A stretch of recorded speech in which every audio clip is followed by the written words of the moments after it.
Me llamo Amelia Ruiz. Tengo 64 años y toda mi vida la pasé cuidando. Cuidé a mi hermano Esteban cuando éramos niños en las calles polvorientas de Oaxaca. Cuidé a mis 3 hijos después de que mi esposo muriera aplastado bajo un camión cuando ellos apenas eran niños. Cuidé cada centavo, cada noche de fiebre, cada sueño que tuvieron. Les di todo lo que tenía, aunque eso significara coser hasta que me sangraran los dedos, vender tamales en el mercado bajo el sol despiadado, lavar ropa ajena hasta que la espalda me gritara que parara. Pero nunca imaginé que un día descubriría que para ellos yo era solo una pieza del inventario. Todo cambió el día que mi hermano Esteban murió de un infarto en su cabaña de madera, en las montañas de San Bartolo, Coyotepec. Esteban nunca se casó, nunca tuvo hijos. Solo tenía esa cabaña que construyó con sus propias manos, rodeada de pinos y silencio.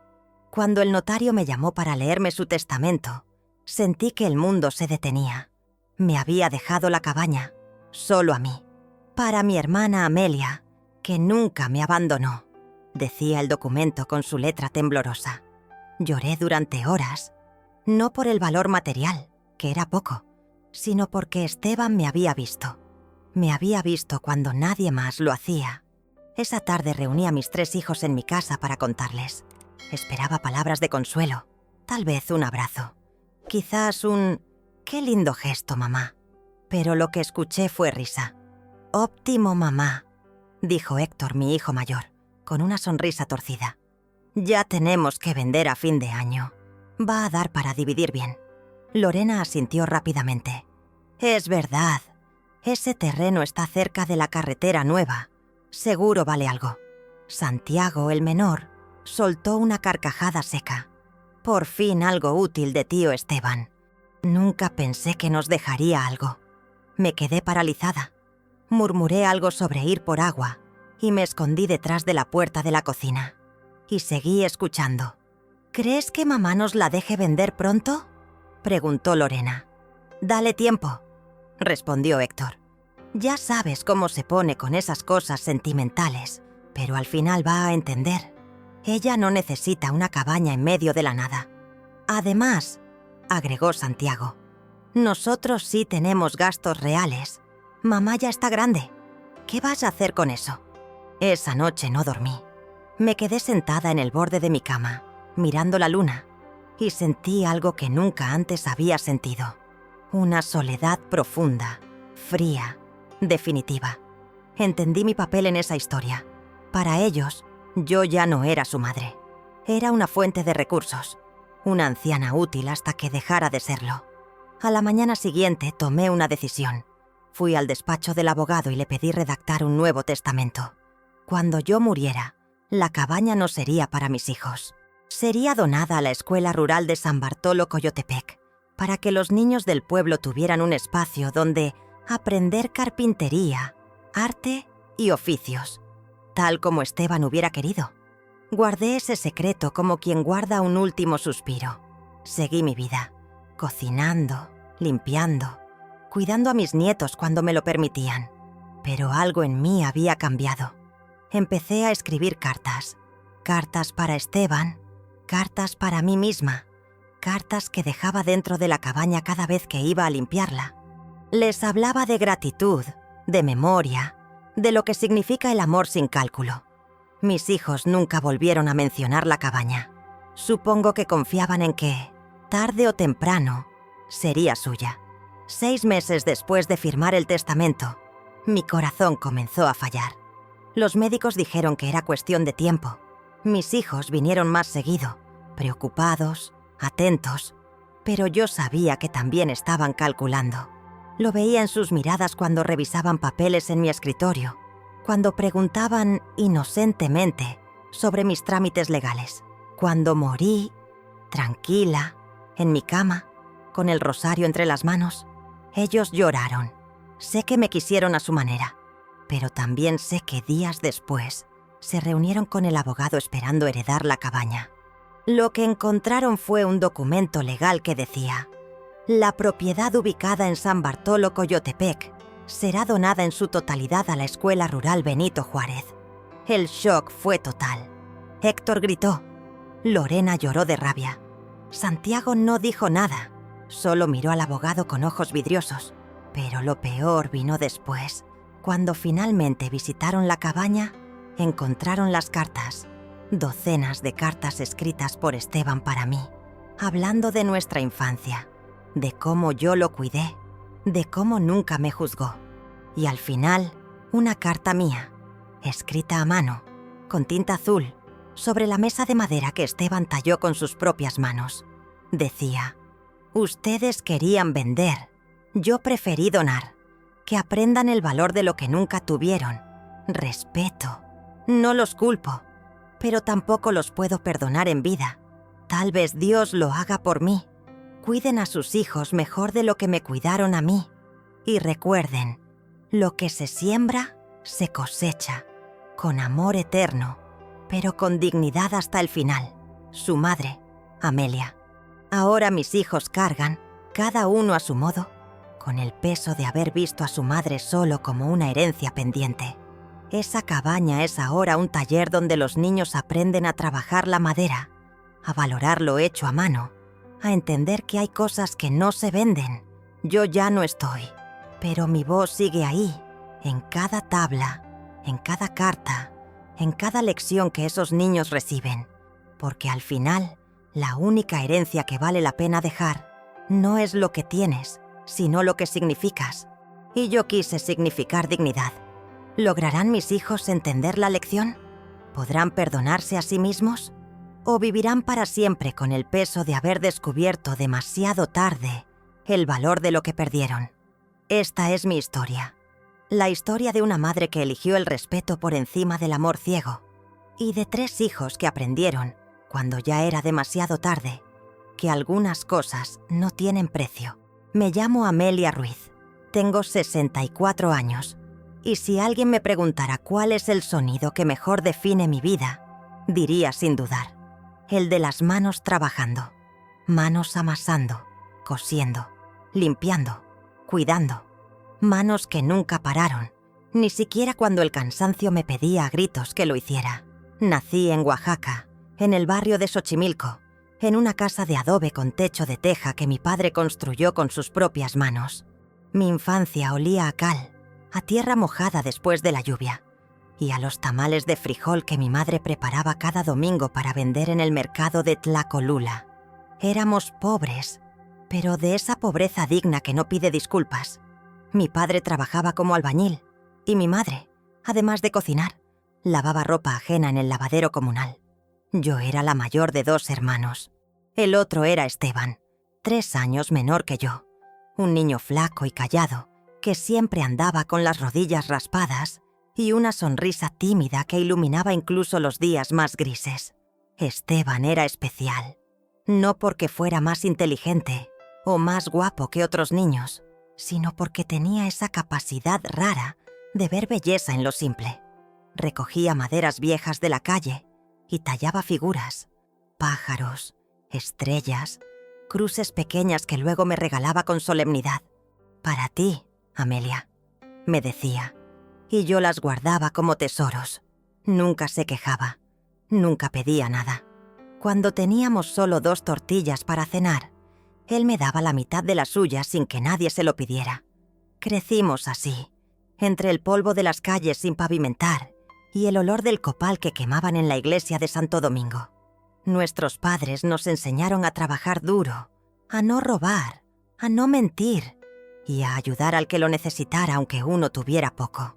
«Dios ve todo», decía mi madre mientras barría el patio al amanecer. «Y lo que siembres, eso vas a cosechar». No entendía del todo lo que significaba, pero esas palabras se me quedaron grabadas como si fueran parte de mi esqueleto. Cuando yo tenía 17 años conocí a Roberto Salazar en una feria del pueblo.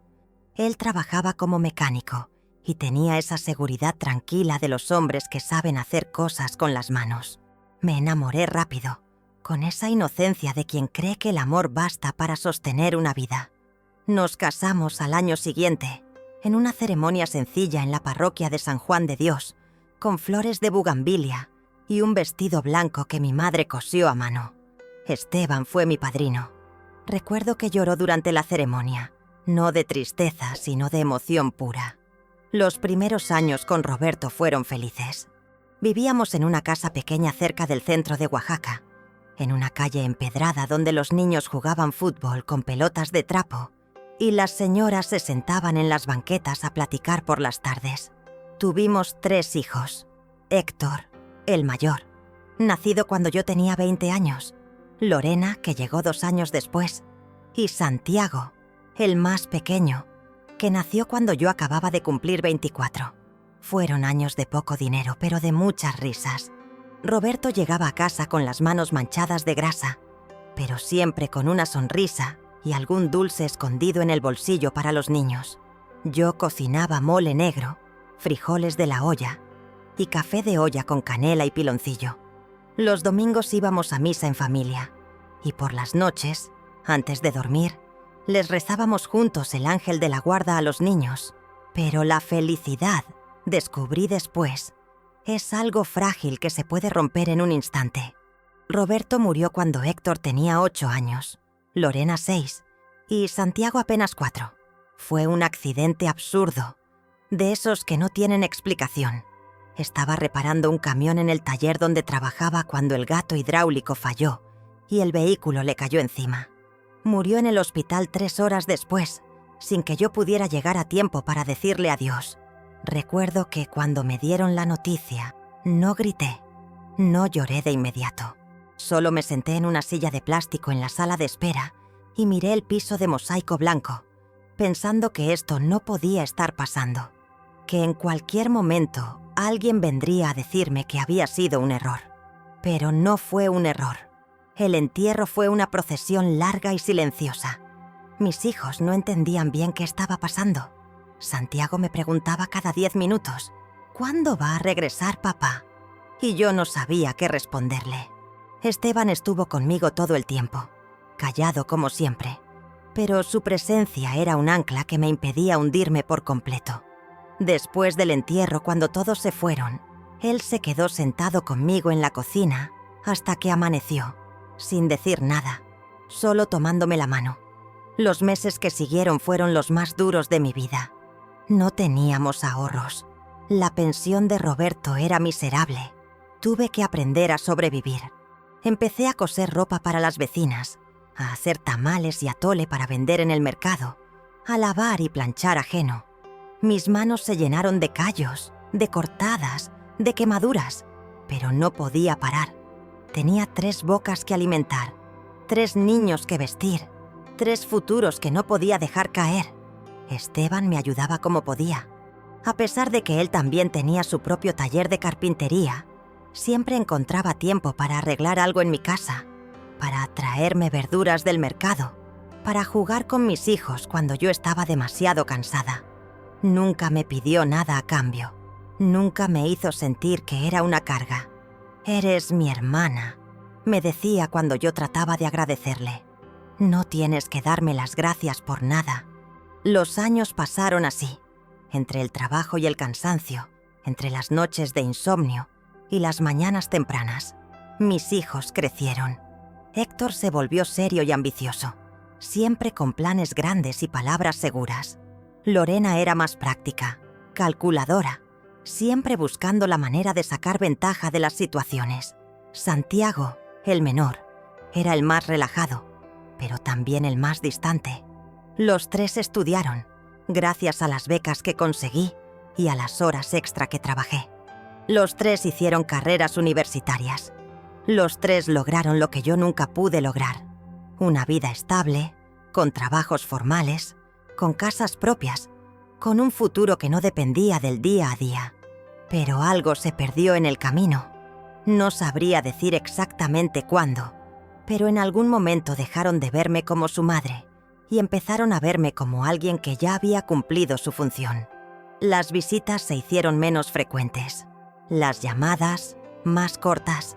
Cuando los invitaba a comer, siempre tenían una excusa: el trabajo, los niños, el tráfico. Y yo aprendí a no insistir, a no rogar, a esperar con paciencia que algún día recordaran que yo seguía ahí. Esteban, en cambio, nunca dejó de visitarme. Cada mes hacía el viaje desde su cabaña en San Bartolo, Coyotepec, hasta mi casa en Oaxaca. Llegaba con su camioneta vieja cargada de leña, de verduras, de muebles pequeños que tallaba en su taller. Nos sentábamos en la cocina, tomábamos café de olla y él me contaba de su vida tranquila en las montañas, rodeado de pinos y silencio. «Allá el tiempo pasa diferente, Amelia», me decía. «No hay prisas, no hay ruido, solo paz». Yo lo envidiaba un poco, no por lo que tenía, sino por lo que había encontrado. Una forma de vivir sin cargar el peso de las expectativas ajenas. La cabaña de Esteban era su orgullo. La había construido él mismo, tabla por tabla, clavo por clavo, en un terreno que nuestros padres le habían dejado antes de morir. Era sencilla pero hermosa. 2 habitaciones, una cocina con estufa de leña, un porche amplio desde donde se veía el valle completo. Las paredes eran de madera de pino, el techo de lámina roja, y alrededor había un jardín modesto con flores de cempasúchil y un árbol de aguacate que daba frutos enormes cada año. Esteban vivía solo, pero no solitario. Los vecinos del pueblo lo querían, los niños lo buscaban para que les enseñara a tallar, y la gente de la escuela rural lo consideraba un amigo. Yo iba a visitarlo cada vez que podía. Me gustaba el camino, la carretera serpenteante que subía hacia las montañas, el aire fresco que olía a tierra y a pino, el silencio que se hacía más profundo con cada kilómetro. Cuando llegaba, Esteban siempre tenía café recién hecho y pan dulce comprado en la panadería del pueblo. Nos sentábamos en el porche, mirábamos el horizonte y hablábamos de todo y de nada. Él me escuchaba sin juzgar, sin dar consejos no pedidos, sin interrumpir. Era el único lugar donde yo podía ser simplemente Amelia, no la madre, no la viuda, no la que siempre tenía que ser fuerte. Un día de febrero, hace ya casi un año, recibí una llamada del médico del pueblo. Esteban había sufrido un infarto fulminante mientras trabajaba en su taller. Murió antes de que la ambulancia llegara. Tenía 68 años. No pude moverme durante varios minutos después de colgar el teléfono. Me quedé sentada en la sala, con el auricular todavía en la mano, mirando la pared como si esperara que alguien viniera a decirme que era mentira. Pero no era mentira. Mi hermano, mi único hermano, el que nunca me abandonó, había muerto solo, en su taller, rodeado de las maderas que tanto amaba. El funeral fue pequeño. Además de mí, solo asistieron algunos vecinos del pueblo, el maestro de la escuela rural y un par de artesanos que habían trabajado con él. Mis hijos no fueron. Héctor dijo que tenía una junta importante en el trabajo. Lorena estaba de viaje. Santiago mandó un mensaje diciendo que lo sentía mucho, pero no podía cancelar sus planes. Yo no dije nada, solo asentí y me guardé la tristeza. Después del entierro, el licenciado Morales, el abogado del pueblo, me pidió que lo acompañara a su oficina. Me senté frente a su escritorio de madera vieja, rodeada de libreros llenos de expedientes amarillentos, y él abrió un sobre sellado. «Doña Amelia», me dijo con voz suave, «su hermano Esteban dejó testamento y la nombró a usted como única heredera de su propiedad en San Bartolo, Coyotepec». Me quedé en silencio. No entendía bien qué significaba eso. «La cabaña», aclaró el licenciado. «El terreno, la casa, todo. Es suyo ahora». Sentí que algo se rompía dentro de mí. No era tristeza. Era algo más profundo, más antiguo. Era la certeza de que Esteban, incluso después de muerto, seguía cuidándome. Me entregó una carta que mi hermano había dejado junto al testamento. La abrí con manos temblorosas. La letra era la de Esteban, irregular pero clara. «Amelia, hermana mía, si estás leyendo esto, es porque ya me fui. No tengas pena. Viví bien, viví tranquilo y viví agradecido. Esta cabaña es tuya. No por el valor que tenga, que es poco, sino porque quiero que tengas un lugar donde puedas respirar, donde puedas sentarte y recordar que fuiste una buena hermana, una buena madre, una buena mujer. No dejes que nadie te diga lo contrario. Te quiero, Esteban. Lloré ahí mismo, en la oficina del licenciado, sin importarme que me viera. Lloré por mi hermano, por los años que pasamos juntos, por las tardes de café en el porche, por todo lo que ya no iba a volver. Esa noche regresé a mi casa en Oaxaca con el documento legal guardado en mi bolsa. Me sentía extraña, como si estuviera cargando algo muy frágil que podía romperse en cualquier momento. Decidí contarles a mis hijos. Pensé que tal vez les alegraría saber que su tío Esteban me había dejado algo, que tal vez recordarían las veces que él les talló juguetes de madera cuando eran niños, o las veces que los llevó a la cabaña para enseñarles a pescar en el río cercano. Pero me equivoqué. Los cité un domingo por la tarde. Preparé mole amarillo con chochoyotes, arroz rojo y agua de Jamaica. Puse la mesa con el mantel bordado que mi madre me regaló cuando me casé y esperé. Héctor llegó primero, con su traje impecable y su celular en la mano, respondiendo correos mientras me saludaba de beso en la mejilla. Lorena llegó 15 minutos después, con prisa, diciendo que solo podía quedarse una hora porque tenía compromisos. Santiago fue el último en llegar, con una cerveza en la mano y una actitud relajada que no coincidía con la solemnidad del momento. Comimos en silencio durante los primeros minutos. Yo trataba de encontrar las palabras correctas, pero todo lo que pensaba decir sonaba inadecuado. Finalmente dejé el tenedor en el plato y los miré. «Quiero contarles algo», dije con voz suave. «Su tío Esteban me dejó la cabaña». Hubo un silencio breve. Héctor levantó la vista de su celular. Lorena dejó de masticar. Santiago me miró con curiosidad. «¿La cabaña?», preguntó Héctor. «¿La de San Bartolo?». «Sí», respondí. «Me la dejó en su testamento, con todo el terreno». Esperaba palabras de consuelo.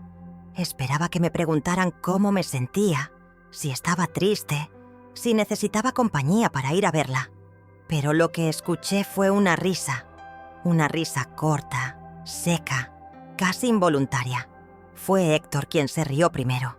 «Óptimo, mamá», dijo con una sonrisa torcida mientras miraba a sus hermanos. «Ya tenemos que vender a fin de año. Va a dar para dividir bien». Sentí que el aire se me escapaba de los pulmones. Lorena asintió rápidamente, como si la idea acabara de iluminarle el rostro. «Es verdad. Ese terreno está cerca de la carretera nueva. Seguro vale algo. Podríamos conseguir un buen precio». Santiago soltó una carcajada más relajada, casi despreocupada. «Por fin algo útil de tío Esteban. Nunca pensé que nos dejaría algo». Me quedé inmóvil. Las palabras me pesaban como piedras en el estómago. Traté de decir algo, cualquier cosa, pero mi voz no salió. Me levanté de la mesa, murmuré algo sobre ir por más agua y caminé hacia la cocina. Pero no fui por agua. Me quedé detrás de la puerta entreabierta, con la mano apretando el marco de madera, sintiendo cómo el corazón me latía en los oídos, y seguí escuchando. «¿Crees que mamá nos la deje vender pronto?», preguntó Lorena. «Dale tiempo», respondió Héctor con un tono pragmático. «Ya sabes cómo se pone con esas cosas sentimentales, pero al final va a entender. Ella no necesita una cabaña en medio de la nada. Además», agregó Santiago, «nosotros sí tenemos gastos reales. Yo tengo la universidad de mis hijos, Lorena tiene su negocio, y tú tienes lo tuyo, Héctor. Mamá ya está grande. ¿Qué va a hacer con eso?». Hubo risas. Risas ligeras, cómplices, como si estuvieran haciendo planes para unas vacaciones. Me quedé ahí, detrás de la puerta, con las piernas temblando y los ojos ardiendo. No lloré. No podía llorar. Solo sentí una claridad fría y terrible que me llenaba el pecho. Entendí, en ese momento, cuál era mi papel en esa historia. Para ellos, yo no era su madre. Era una fuente de recursos, una anciana útil que todavía podía darles algo, y cuando ya no tuviera nada que dar, sería invisible. Regresé a la mesa con una jarra de agua que no necesitaban. Nadie notó que había estado llorando por dentro. Seguimos comiendo. Ellos siguieron hablando de sus vidas, de sus trabajos, de sus hijos. Yo asentía, sonreía cuando era necesario y guardaba silencio. Cuando se fueron, lavé los platos con movimientos mecánicos. Guardé la comida que sobró en tuppers de plástico. Limpié la mesa, barrí el piso, apagué las luces y después me senté en el borde de mi cama, mirando por la ventana, viendo cómo la luna iluminaba el patio vacío. No dormí esa noche. No pude. Mi mente daba vueltas una y otra vez a las mismas palabras. «Óptimo, ya tenemos que vender. Mamá ya está grande». Pensé en Esteban, en su carta, en su deseo de que yo tuviera un lugar donde respirar. Y pensé en mis hijos, en cómo los había criado, en todo lo que había sacrificado por ellos. Y me pregunté, ¿en qué momento dejé de ser una persona para convertirme en un inventario? A la mañana siguiente me desperté con una certeza. No era rabia, no era venganza. Era algo más profundo. Dignidad. Me vestí con cuidado. Me peiné. Me puse mis aretes de plata que Roberto me regaló en nuestro primer aniversario. Y salí de casa. Tomé un taxi hasta el centro, hasta la calle Independencia, donde estaba la oficina del licenciado Morales. Cuando entré, él me recibió con sorpresa. «Doña Amelia, qué gusto verla. ¿Pasó algo?» «Sí, licenciado», respondí con voz firme. «Necesito hacer un testamento». Él me miró con curiosidad, pero no preguntó más. Me invitó a sentarme y sacó una libreta. «Dígame, ¿qué es lo que desea dejar establecido?» Respiré hondo y dije lo que tenía que decir. «Cuando yo muera, quiero que la cabaña de San Bartolo Coyotepec sea donada a la Escuela Rural Benito Juárez, que sea un taller para los niños del pueblo, para que aprendan carpintería, para que aprendan oficios, para que tengan un lugar donde crear cosas con sus manos, tal como mi hermano Esteban lo hubiera querido». El licenciado dejó de escribir. Me miró fijamente. «¿Estás segura, doña Amelia? ¿Y sus hijos?» «Mis hijos», dije con calma. «No lo necesitan. O al menos, no lo necesitan de la manera que ellos creen». Hubo un silencio largo. Finalmente, el licenciado asintió. «Entendido. Voy a redactar el documento». Firmé el testamento una semana después, en presencia de 2 testigos. Guardé una copia en mi cómoda, entre las sábanas viejas que nunca uso, y le di la otra al licenciado con instrucciones precisas. Solo debía abrirse después de mi muerte. Y así, con ese acto silencioso y definitivo, cerré una puerta. No dije nada a mis hijos. No les expliqué. No busqué justificarme. Solo seguí viviendo mi vida, como siempre lo había hecho. Pero algo dentro de mí había cambiado para siempre. Los meses que siguieron a la firma del testamento fueron extraños. Yo seguía siendo la misma Amelia de siempre, levantándome temprano, preparando café de olla en la estufa, barriendo el patio, regando las macetas de geranios que tenía en la entrada. Pero por dentro, algo se había movido de lugar. Era como si hubiera dejado de cargar un peso que no sabía que llevaba. Mis hijos seguían visitándome, aunque cada vez con menos frecuencia. Héctor pasaba una vez al mes, siempre con prisa, siempre revisando su celular mientras yo le servía comida. Lorena llamaba por teléfono, pero nuestras conversaciones duraban menos de 5 minutos. Santiago aparecía de vez en cuando, generalmente cuando necesitaba que le cuidara a mis nietos. Yo nunca decía que no. Los recibía, les daba de comer, jugaba con ellos, y cuando sus padres regresaban, yo volvía a quedarme sola. Pero ya no me dolía como antes. Había aprendido a aceptar que el amor que yo les tenía no era el mismo amor que ellos me tenían a mí. Y eso, aunque triste, era una verdad que ya no me partía en dos. Empecé a ir más seguido a la cabaña de Esteban. Al principio lo hacía para limpiar, para mantener el lugar en orden, pero después descubrí que iba por algo más profundo. Necesitaba estar ahí. Necesitaba sentir la presencia de mi hermano en cada tabla, en cada rincón, en el olor a madera que impregnaba las paredes. La cabaña estaba exactamente como Esteban la había dejado. Su taller en la parte de atrás seguía lleno de herramientas colgadas en ganchos, de maderas apiladas contra la pared, de proyectos a medio terminar. En la cocina, su taza favorita, una de barro con flores pintadas a mano, seguía sobre la repisa.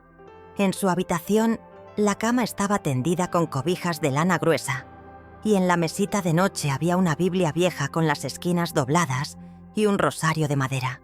Me sentaba en el porche cada vez que iba, con una taza de café entre las manos, mirando el valle que se extendía hacia el horizonte. Desde ahí se veían los campos de maíz, las montañas azules a lo lejos, las nubes blancas que se movían lentamente, como si tuvieran todo el tiempo del mundo. Y en ese silencio, en esa paz que Esteban tanto amaba, yo encontraba algo que hacía años no sentía: calma. Una tarde de abril, mientras limpiaba el taller de mi hermano, encontré una caja de madera escondida debajo de un banco. Era una caja sencilla, sin cerradura, con las iniciales de Esteban talladas en la tapa. La abrí con cuidado y adentro encontré algo que me dejó sin aliento. Cartas, docenas de cartas, todas escritas por él, todas dirigidas a mí. Las saqué con manos temblorosas y empecé a leerlas una por una. La primera estaba fechada hace 15 años. Querida Amelia, hoy te vi llegar a la cabaña con ese cansancio que ya no puedes esconder. Sé que la vida no ha sido fácil para ti. Sé que has cargado sola con todo desde que Roberto murió. Pero quiero que sepas algo. Eres la mujer más fuerte que conozco. No porque no te quiebres, sino porque cada vez que te quiebras, vuelves a levantarte. Te quiero, hermana. Esteban. La segunda era de hace 10 años. Amelia. Los niños ya crecieron. Ya no te necesitan como antes. Y sé que eso te duele, aunque no lo digas. Pero quiero que entiendas algo. El amor que les diste nunca se pierde. Aunque ellos no lo sepan valorar ahora, algún día lo entenderán. Y si no lo entienden, no es tu culpa. Tú hiciste lo que tenías que hacer. Con cariño, Esteban. La tercera era de hace 5 años. Hermana, hoy me preguntaste si alguna vez me arrepentí de no haberme casado, de no haber tenido hijos. Y te dije que no, pero no te dije toda la verdad. La verdad es que tú y tus hijos fueron mi familia. Y eso me bastó. Gracias por dejarme ser parte de sus vidas. Gracias por no hacerme sentir solo. Te quiero más de lo que las palabras pueden decir. Esteban. Había más cartas, muchas más. Algunas largas, otras breves. Algunas hablaban de sus días en el taller, de los muebles que hacía, de los niños del pueblo que lo visitaban. Otras hablaban de nuestra infancia, de nuestros padres, de los recuerdos que compartíamos. Y todas, absolutamente todas, terminaban con palabras de amor, de gratitud, de reconocimiento.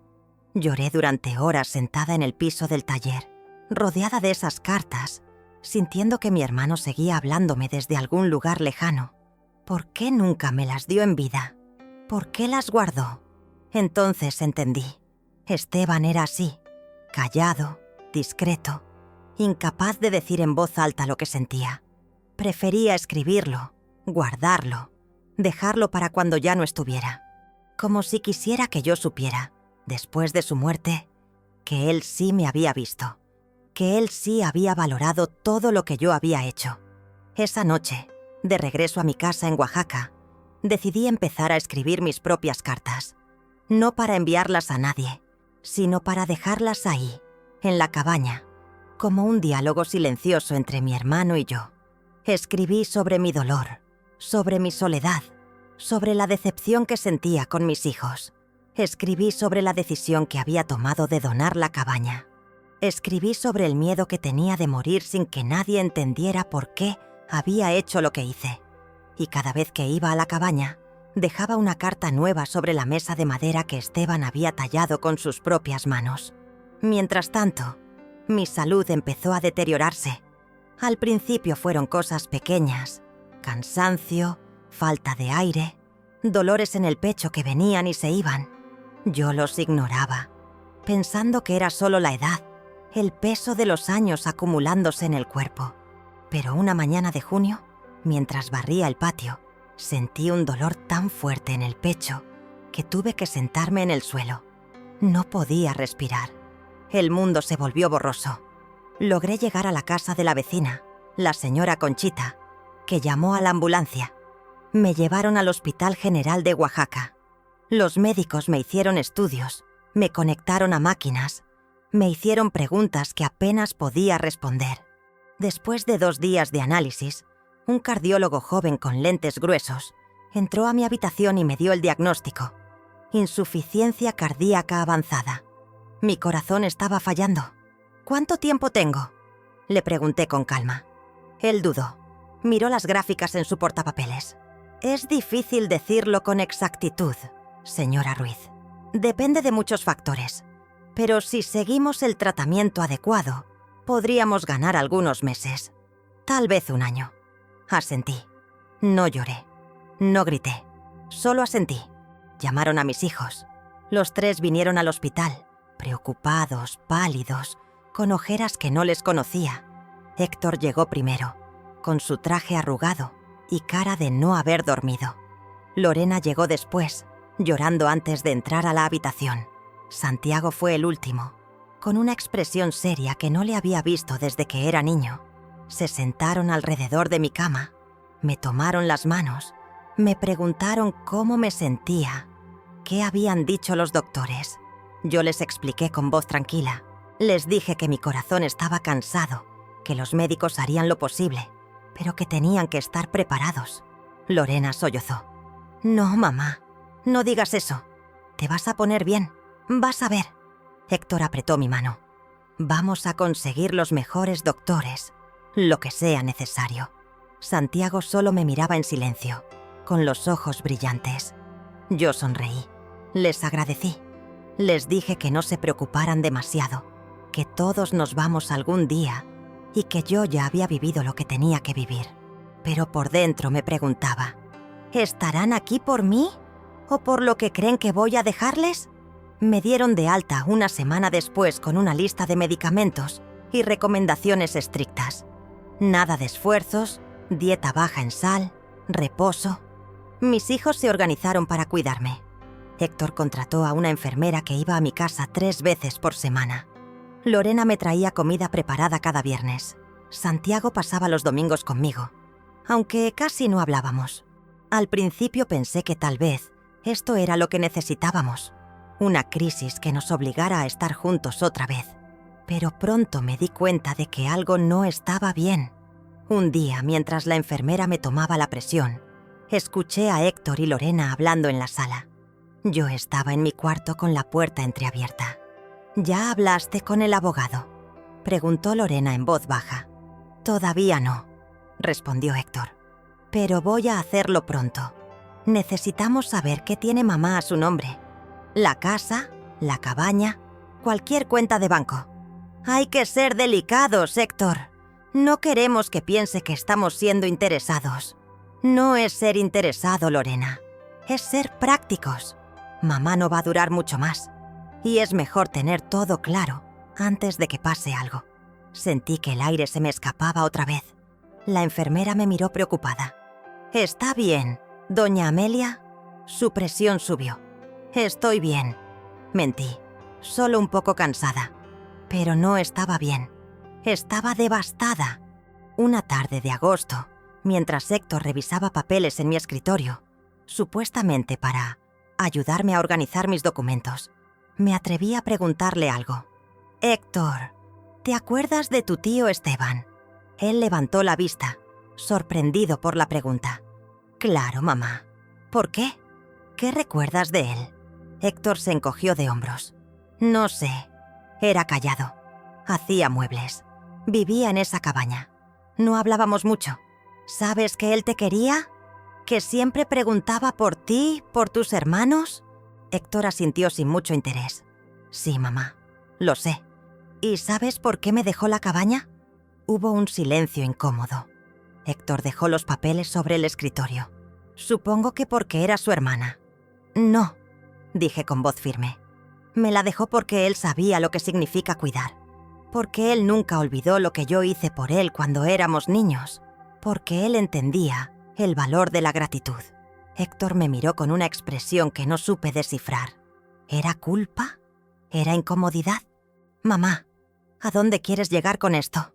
Respiré hondo. A ningún lado, hijo. Solo quiero que sepas que las cosas tienen valor por lo que significan, no por lo que cuestan.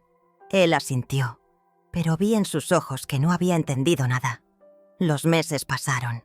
Mi salud se deterioró más. Dejé de poder caminar largas distancias. Las escaleras se volvieron una montaña. Pasaba la mayor parte del día sentada en mi sillón de la sala, mirando por la ventana, viendo pasar la vida que ya no podía alcanzar. Pero seguía yendo a la cabaña.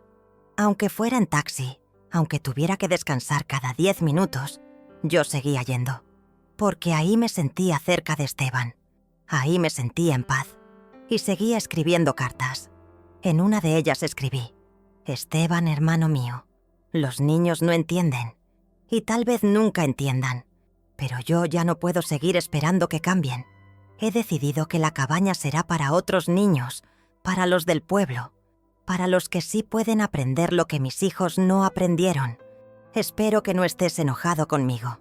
Espero que, donde estés, entiendas que esto es lo correcto. Con amor, Amelia.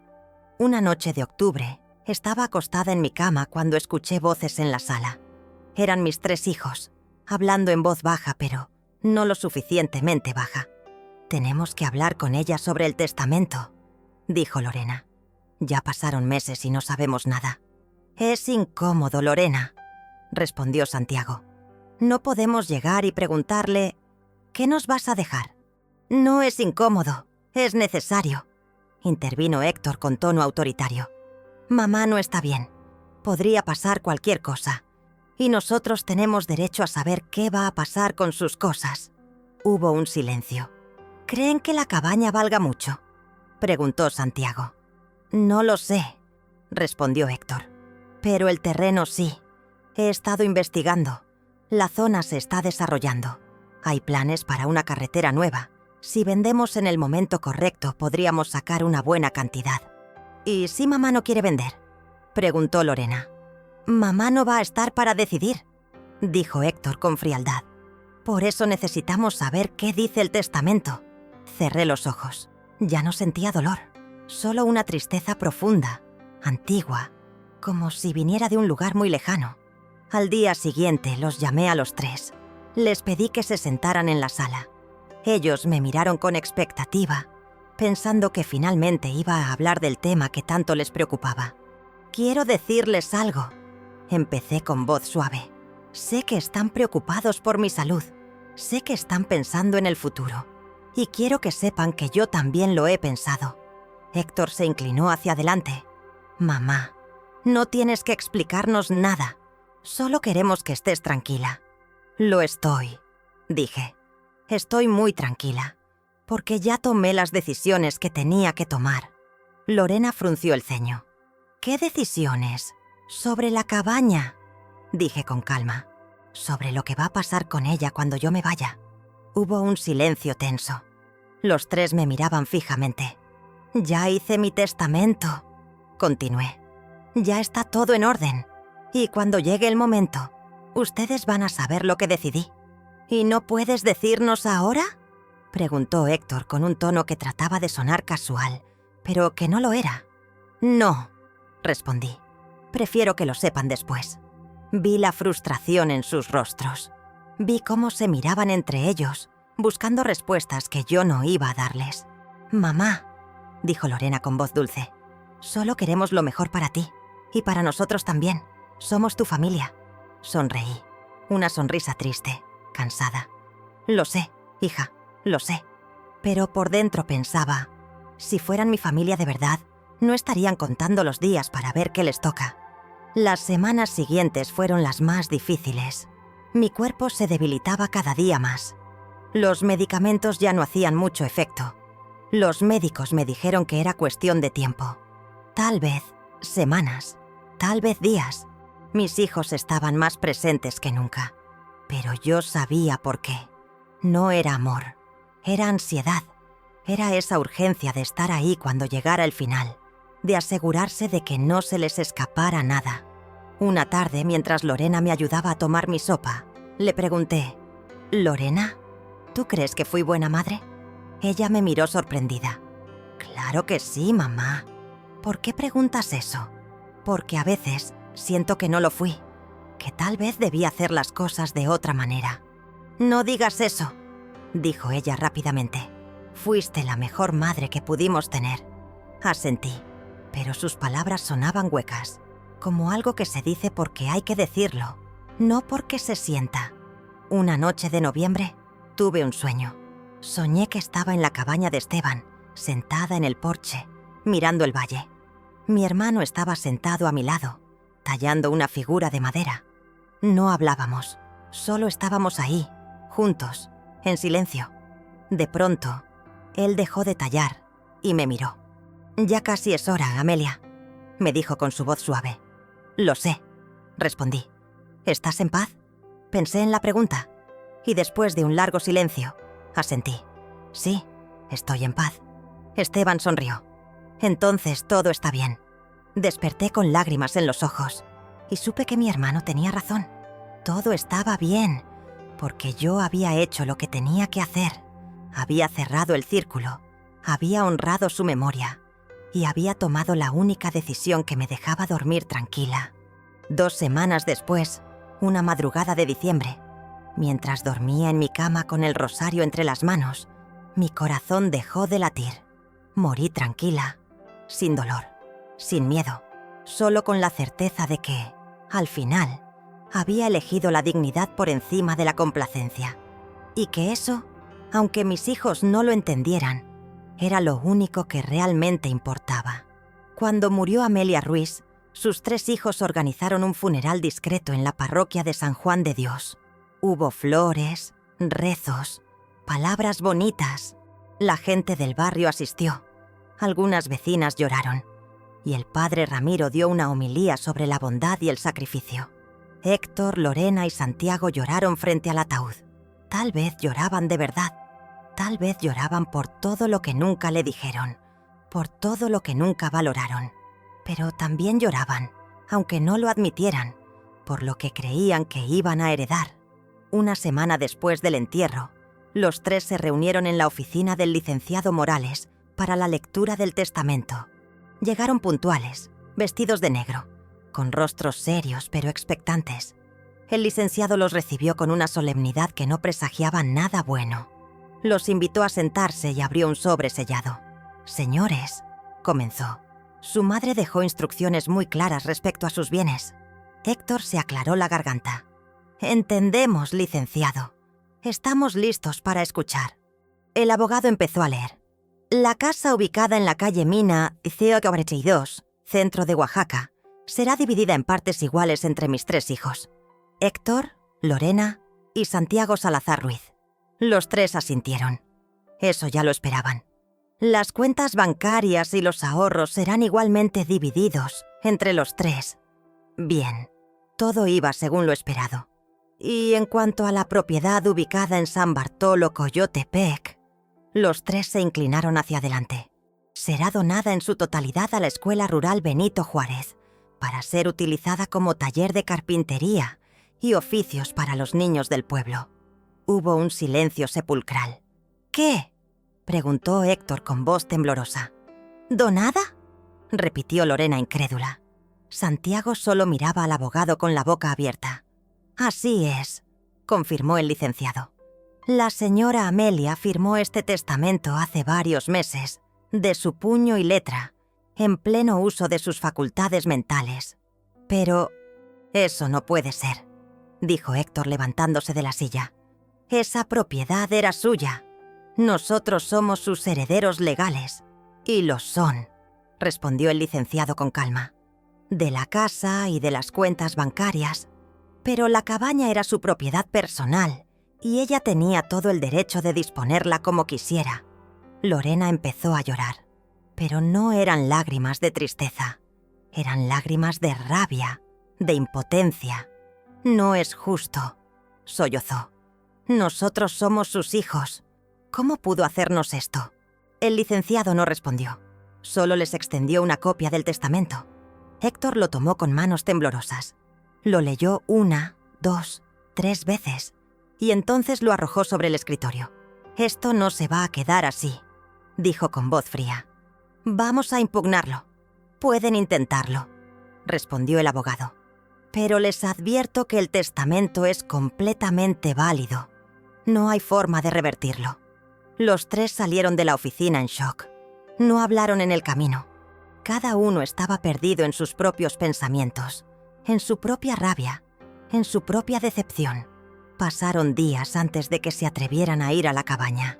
Finalmente, un sábado por la mañana, los 3 condujeron juntos hacia San Bartolo, Coyotepec. El camino estaba lleno de un silencio pesado, incómodo. Cuando llegaron, la cabaña estaba exactamente como la recordaban. La madera vieja, el porche amplio, el jardín con flores de cempasúchil. Todo igual, todo ajeno. Entraron con la llave que el licenciado les había dado. Adentro olía a madera y a tiempo detenido. Recorrieron las habitaciones en silencio, buscando. ¿Qué? ¿Respuestas? ¿Dinero escondido? ¿Alguna justificación? Fue Santiago quien encontró las cartas.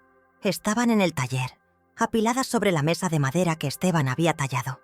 Docenas de cartas, algunas de Esteban, otras de Amelia. «Miren esto», dijo con voz queda. Los 3 se reunieron alrededor de la mesa y empezaron a leer. Leyeron las cartas de Esteban hablando de Amelia con amor y gratitud. Leyeron las cartas de Amelia hablando de su dolor, de su soledad, de la decisión que había tomado. Y al final, encontraron una carta que estaba separada de las demás. Tenía sus nombres escritos en el sobre.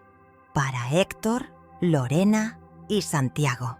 Héctor la abrió con manos temblorosas. La letra era la de su madre, irregular pero clara. «Mis hijos, si están leyendo esto, es porque yo ya no estoy. Y es porque vinieron a la cabaña buscando algo. Tal vez respuestas, tal vez algo que vender. Quiero que sepan que los quise con todo mi corazón, que cada sacrificio que hice, lo hice con amor, que nunca me arrepentí de haber dedicado mi vida a ustedes, pero también quiero que sepan algo. Ustedes querían vender, yo preferí donar. Escuché cada palabra que dijeron esa tarde en mi casa, cada risa, cada plan, y entendí que para ustedes, yo ya no era su madre. Era solo algo que tarde o temprano iba a convertirse en dinero. No los culpo. Tal vez yo fallé en enseñarles el valor de las cosas que no se compran. Tal vez el mundo los hizo así. Tal vez yo fui demasiado blanda o demasiado dura. No lo sé. Pero sí sé esto. Esta cabaña representaba el amor de mi hermano. Representaba los años de sacrificio, de trabajo, de vida callada y digna. Y yo no podía dejar que ustedes la convirtieran en una transacción. Por eso decidí donarla. Para que los niños del pueblo aprendan lo que ustedes nunca aprendieron. Que hay cosas que valen más que el dinero. Que el respeto, la gratitud y la memoria son tesoros que nadie puede comprar. Que aprendan el valor de lo que nunca tuvieron. Respeto. Los perdono, aunque ustedes no me lo hayan pedido. Los perdono porque ese es el último regalo que puedo darles. La posibilidad de que algún día, cuando miren hacia atrás, entiendan que todo lo que hice fue por amor. Pero también espero que carguen con esto, que cuando vean esta cabaña, cuando sepan que otros niños están aprendiendo en el lugar que pudo haber sido suyo, recuerden que las decisiones tienen consecuencias y que el amor sin respeto no es amor. Cuiden a sus hijos mejor de lo que me cuidaron a mí. Y recuerden, lo que se siembra, se cosecha, con amor eterno, pero con dignidad hasta el final. Su madre, Amelia Ruiz. Los 3 terminaron de leer con lágrimas en los ojos. Lágrimas de vergüenza, de culpa, de un dolor que no sabían que podían sentir. Lorena se dejó caer en una silla y lloró con las manos cubriendo su rostro. Santiago se quedó de pie, mirando la carta, releyéndola una y otra vez, como si esperara que las palabras cambiaran. Y Héctor, el mayor, el que siempre tenía respuestas, se sentó en el suelo del taller con la espalda contra la pared y por primera vez en años lloró como un niño, porque finalmente entendieron lo que habían perdido. No era la cabaña, no era el dinero, era el respeto de su madre. Era la última oportunidad de demostrarle que la habían visto, que la habían valorado, que habían entendido todo lo que ella había hecho por ellos. Y ahora era demasiado tarde. Pasaron 3 semanas antes de que alguno de los 3 hermanos volviera a hablar con los otros. Cada uno regresó a su casa esa tarde con la carta de su madre, quemándoles las manos, con las palabras grabadas en la mente como cicatrices que no sanarían nunca. Héctor llegó a su departamento en Reforma, un lugar moderno con ventanales grandes y muebles caros que había comprado con el dinero de su trabajo como gerente de ventas. Su esposa, Claudia, lo recibió con una sonrisa que se borró en cuanto vio su rostro. «¿Qué pasó?», preguntó ella. Héctor dejó caer su maletín en el piso y se sentó en el sofá con la cabeza entre las manos. Mi mamá donó la cabaña». Claudia frunció el ceño. «¿Donó? ¿A quién?». «A una escuela. A los niños del pueblo. Nos dejó fuera». Hubo un silencio. Claudia se sentó a su lado, sin saber qué decir. «Pero, ¿por qué haría eso?». Héctor sacó la carta arrugada del bolsillo de su saco. Se la extendió a su esposa sin mirarla. «Lee esto». Claudia leyó en silencio, y cuando terminó, miró a su marido con una expresión que él no supo descifrar. No era lástima, no era enojo, era decepción. «Héctor», dijo ella con voz suave, «¿qué le dijiste a tu mamá? ¿Qué le hiciste para que escribiera esto?». «No le hice nada», respondió él rápidamente. Solo hablamos de la cabaña, de venderla. Era lógico, era lo práctico». «¿Y ella escuchó esa conversación?». Héctor no respondió, pero su silencio fue suficiente. Claudia dejó la carta sobre la mesa y se levantó. «Tu mamá acaba de morir, Héctor, y lo único que te preocupaba era cuánto dinero ibas a sacar de ella». «No es así», protestó él. «Entonces, ¿cómo es?». Héctor no tuvo respuesta, porque en el fondo sabía que su esposa tenía razón, y ese conocimiento, esa verdad incómoda que no podía negar, lo estaba destruyendo por dentro. Esa noche, Héctor no pudo dormir. Se quedó despierto mirando el techo, recordó cuando era niño, y su madre lo llevaba de la mano a la escuela, aunque tuviera que caminar 2 kilómetros bajo el sol. Recordó cuando ella le cosía los uniformes porque no tenían dinero para comprar los nuevos. Recordó cuando se graduó de la universidad y ella estaba en primera fila, llorando de orgullo, con un vestido viejo que se había planchado 3 veces para que se viera impecable. Y recordó la última vez que la vio, acostada en su cama, con el rostro demacrado y los ojos cansados, preguntándole si él creía que había sido buena madre. «Claro que sí, mamá», le había dicho sin pensarlo mucho. Pero ahora, en la oscuridad de su habitación, se preguntaba, ¿de verdad lo creía? ¿O solo lo había dicho porque era lo que se suponía que debía decir? Lorena, por su parte, llegó a su casa en las afueras de Oaxaca, donde vivía con su esposo Miguel y sus 2 hijas adolescentes. Entró sin decir nada, se encerró en su habitación y lloró durante horas. Miguel tocó la puerta varias veces. «Amor, ¿estás bien? ¿Qué pasó con el testamento?». «Déjame sola», respondió ella con voz quebrada. Pero Miguel no la dejó sola. Entró de todas formas y se sentó en la cama a su lado. La abrazó aunque ella tratara de apartarlo. «Cuéntame», dijo con voz firme pero cariñosa. Y Lorena le contó todo. Entre sollozos, le contó de la cabaña donada, de la carta, de las palabras de su madre que la habían partido en 2. Le contó de la conversación que habían tenido ese día en casa de Amelia, cuando ella había dicho que el terreno valía algo, que podían venderlo. «No lo decía en serio», sollozó. «Solo estaba hablando. No pensé que mamá nos estuviera escuchando». Miguel la miró con tristeza. «Pero lo dijiste, Lorena. Y ella lo escuchó». «Lo sé», lloró ella. «Lo sé. Y ahora no puedo pedirle perdón. No puedo explicarle que no quise decir eso, que la quería, que siempre la quise. ¿La querías?, preguntó Miguel suavemente. ¿O la dabas por hecho? Lorena se quedó callada, porque esa pregunta le dolía más que cualquier reproche. En las semanas que siguieron, Lorena se volvió distante. Dejó de sonreír, dejó de comer bien. Sus hijas le preguntaban qué le pasaba, y ella solo decía que estaba cansada. Pero la verdad era que estaba rota. Cada vez que cerraba los ojos, veía el rostro de su madre. Cada vez que entraba a la cocina, recordaba las tardes en las que Amelia le enseñó a hacer mole, a hacer tamales, a hacer café de olla con canela.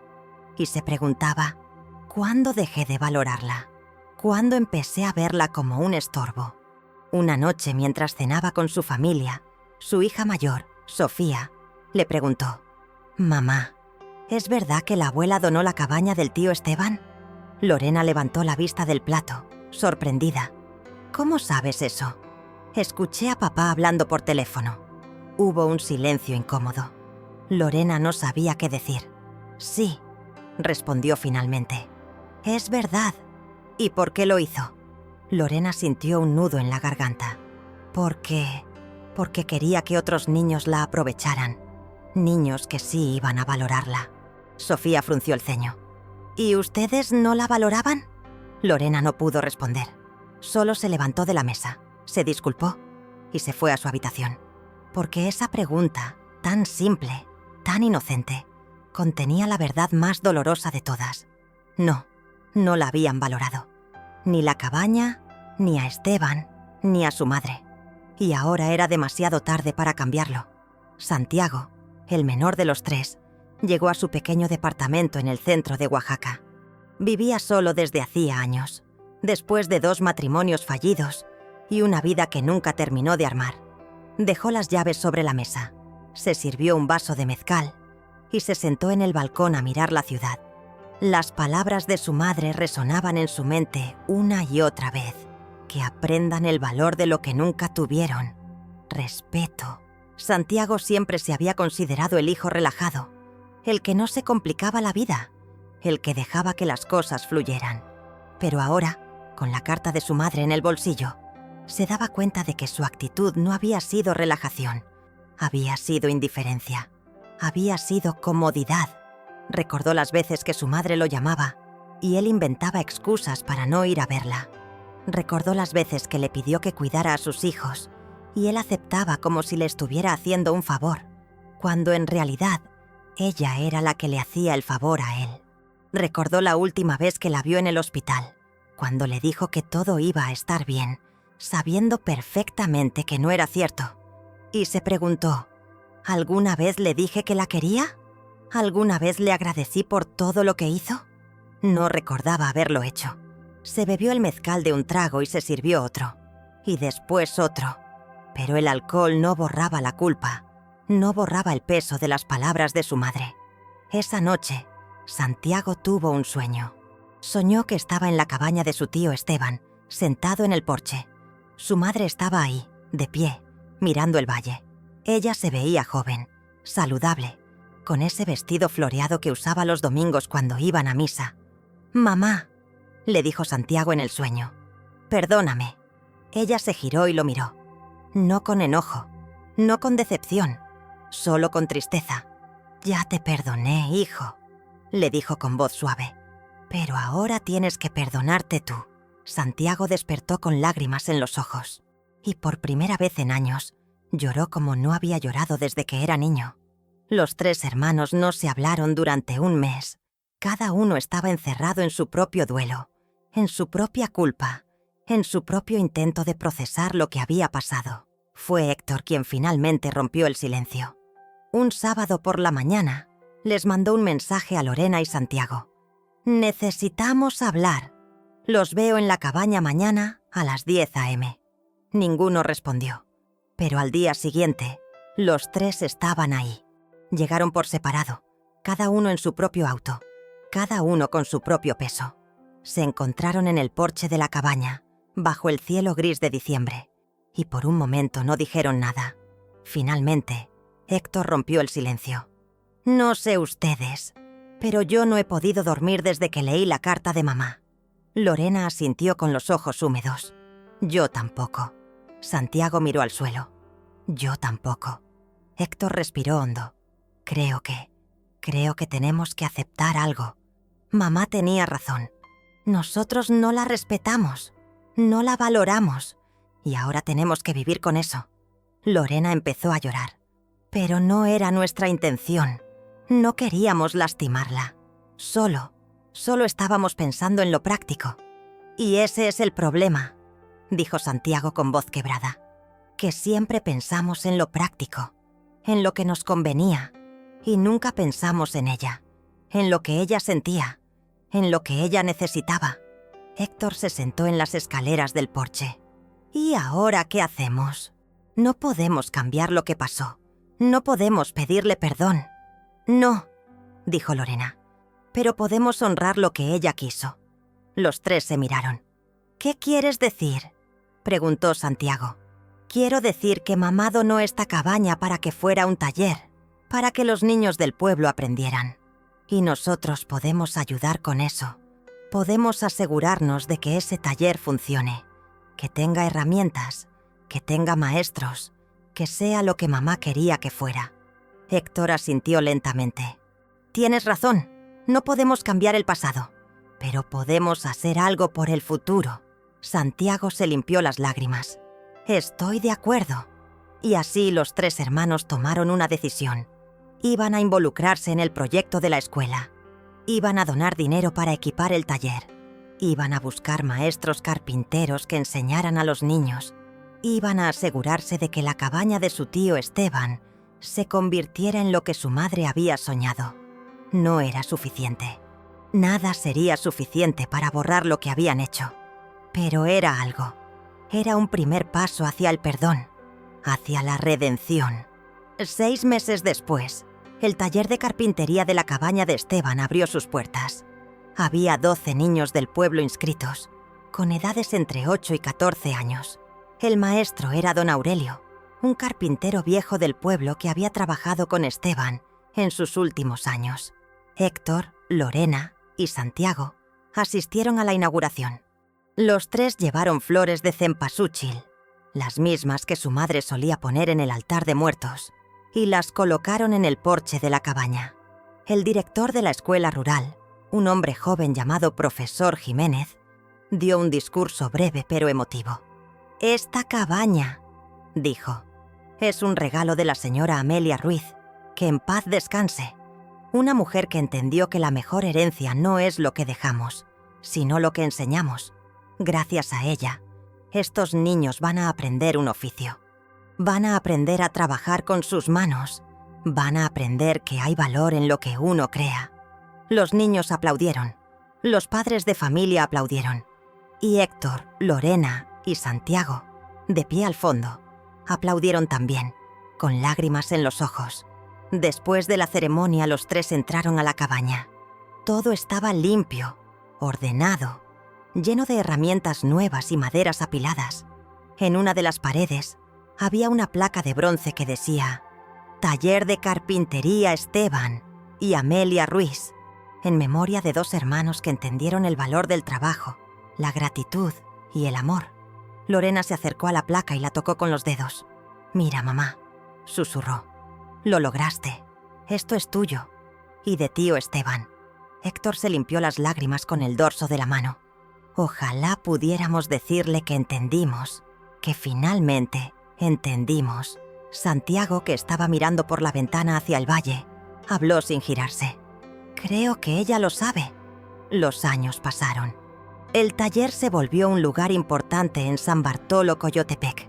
Los niños aprendían, crecían, y algunos de ellos se convirtieron en carpinteros profesionales.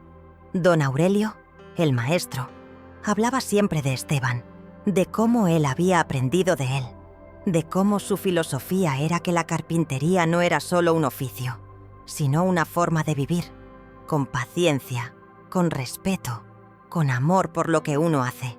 Héctor, Lorena y Santiago siguieron visitando la cabaña cada mes.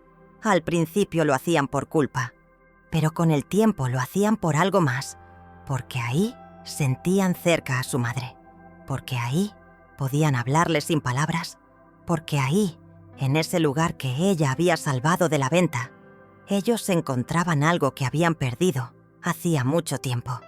Paz. Héctor cambió. Dejó de ser tan calculador, tan frío.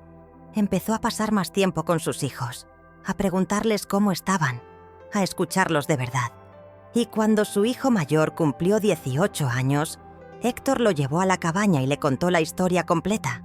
Le contó de la abuela Amelia, de su sacrificio, de su decisión, de la carta. «Quiero que aprendas algo que yo aprendí demasiado tarde», le dijo, «que el valor de las personas no está en lo que te pueden dar, sino en lo que significan». Su hijo asintió, con lágrimas en los ojos, y abrazó a su padre. Lorena también cambió. Dejó de estar siempre ocupada, siempre corriendo. Empezó a cocinar las recetas de su madre. Mole negro, tamales de frijol, café de olla. Y cada domingo invitaba a sus hijas a cocinar con ella, enseñándoles lo mismo que Amelia le había enseñado. «La abuela hacía esto», les decía mientras amasaban. «Y su mamá se lo enseñó a ella, y ahora yo se los enseño a ustedes, para que nunca olviden de dónde vienen». Sus hijas escuchaban con atención, y Lorena sabía que, aunque su madre ya no estaba, su legado seguía vivo en cada receta, en cada gesto, en cada palabra. Santiago, por su parte, dejó de huir. Dejó de vivir en esa indiferencia cómoda que lo había acompañado toda su vida. Se inscribió en el taller de carpintería de la cabaña, no como maestro, sino como alumno. Aprendió a tallar madera junto a los niños del pueblo. Aprendió a tener paciencia. Aprendió a crear algo con sus manos. Y cada vez que terminaba una pieza, una figura, una caja, una cruz pequeña, la dejaba en el porche de la cabaña como una ofrenda silenciosa para su madre y su tío. «Esto es para ustedes», susurraba. «Ojalá sea suficiente».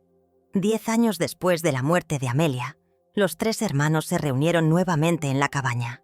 Era el aniversario de su fallecimiento y habían decidido hacer una pequeña ceremonia en su honor. Llegaron temprano, con flores, con comida, con velas. Limpiaron el porche, pusieron un mantel sobre la mesa de madera que Esteban había tallado y colocaron una fotografía de su madre en el centro. Era una foto vieja, de cuando ella tenía 40 años, sonriendo con ese gesto tímido pero cálido que la caracterizaba. Se sentaron los 3 alrededor de la mesa, mirando la fotografía en silencio. Finalmente Lorena habló. «Mamá, sé que no puedes escucharnos, o tal vez sí, no lo sé, pero quiero que sepas que lo entendimos. Tardamos mucho, demasiado, pero lo entendimos». Héctor asintió. «Entendimos que no te valoramos como debíamos, que te dimos por hecho, que te vimos como algo que siempre iba a estar ahí, hasta que ya no estuviste». Santiago se limpió las lágrimas. «Y entendimos que tu decisión fue la correcta, que esta cabaña está haciendo más bien aquí, con los niños del pueblo, de lo que nunca hubiera hecho con nosotros». Los 3 se quedaron en silencio, escuchando el viento que pasaba entre los pinos, el canto de los pájaros, el murmullo lejano del río. Y entonces, como si alguien los hubiera escuchado, sintieron algo. No era una presencia física, no era un milagro, era algo más sutil, más profundo. Una sensación de paz, de cierre, de perdón. Lorena sonrió con lágrimas en los ojos. «Creo que ella nos perdonó». Héctor asintió. «Creo que sí». Santiago se levantó y miró hacia el valle. «Y ahora tenemos que perdonarnos nosotros». Esa noche los 3 hermanos se quedaron a dormir en la cabaña. Fue la primera vez en años que pasaban tiempo juntos, sin tensión, sin rencor, sin culpa. Cocinaron juntos, rieron juntos, recordaron juntos. Y por primera vez desde la muerte de su madre, sintieron que eran una familia otra vez. A la mañana siguiente, antes de irse, los 3 escribieron una carta para su madre, que dejaron sobre la mesa de madera, junto a la fotografía. Decía: «Mamá, han pasado 10 años desde que te fuiste. 10 años en los que hemos cargado con el peso de lo que hicimos, con la vergüenza de no haberte valorado, con el dolor de haberte decepcionado.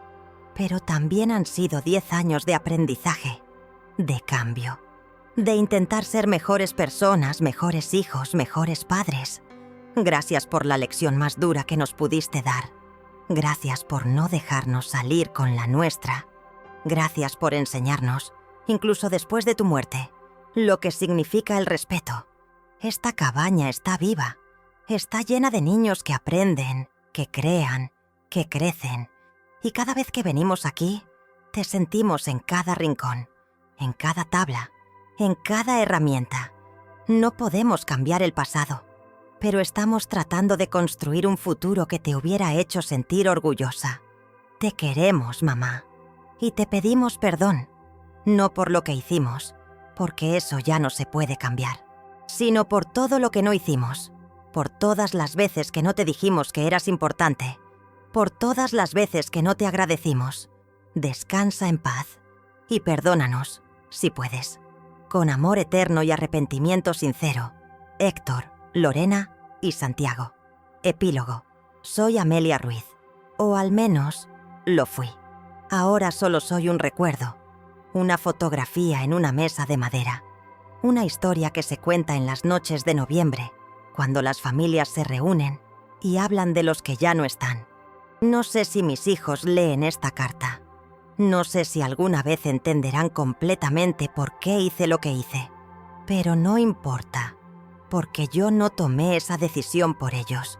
La tomé por mí. La tomé porque necesitaba saber que mi vida tuvo significado más allá de lo que pude darles, que mi hermano Esteban no vivió en vano, que la cabaña que él construyó con sus manos no iba a convertirse en una transacción, sino en un legado.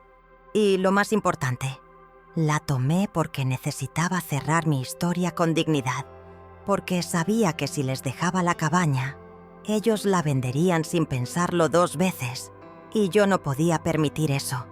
No podía permitir que todo lo que Esteban y yo representábamos se redujera a un cheque dividido en 3 partes. Sé que los lastimé, sé que los decepcioné, y tal vez, en algún rincón de mi corazón que ya no late, me duele haberlo hecho. Pero también sé que fue necesario, porque a veces el amor verdadero no es dar lo que los demás quieren, es dar lo que necesitan aprender. Mis hijos necesitaban aprender que no todo se vende, que hay cosas que valen más que el dinero, que el respeto, la gratitud y la memoria son tesoros que nadie puede comprar. Y espero, con todo lo que fui y todo lo que sigo siendo en los recuerdos de quienes me conocieron, que hayan aprendido esa lección. Porque al final, la única herencia que vale la pena dejar no es lo que tienes, sino lo que significas. Y yo quise significar algo más que una fuente de recursos. Quise significar dignidad. En la cabaña de San Bartolo, Coyotepec, los niños siguen aprendiendo. Las herramientas siguen sonando. La madera sigue transformándose en muebles, en figuras, en arte. Y en el porche, cuando el viento sopla en las tardes de otoño, hay quienes juran que se puede escuchar una voz suave, femenina, cantando una canción de cuna. Es Amelia, cuidando, como siempre lo hizo. Pero ahora, desde un lugar donde nadie puede lastimarla, desde un lugar donde su amor, su sacrificio y su dignidad siguen vivos, para siempre.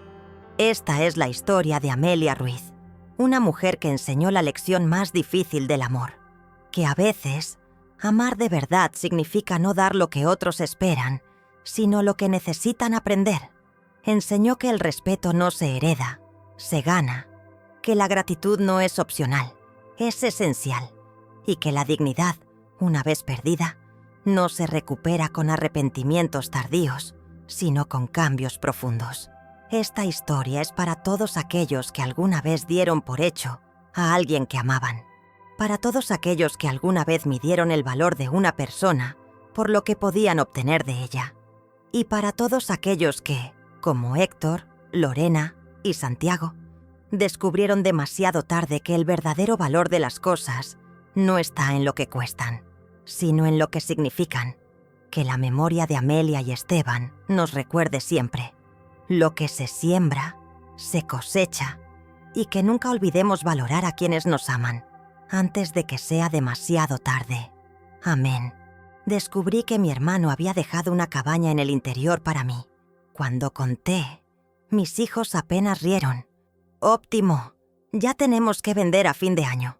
Escondida detrás de la puerta, oí cada palabra y entendí mi papel en esa historia. A la mañana siguiente, el abogado recibió mi orden. Cuando yo muera, done la cabaña. Cuando mis hijos descubrieron, quedaron en shock.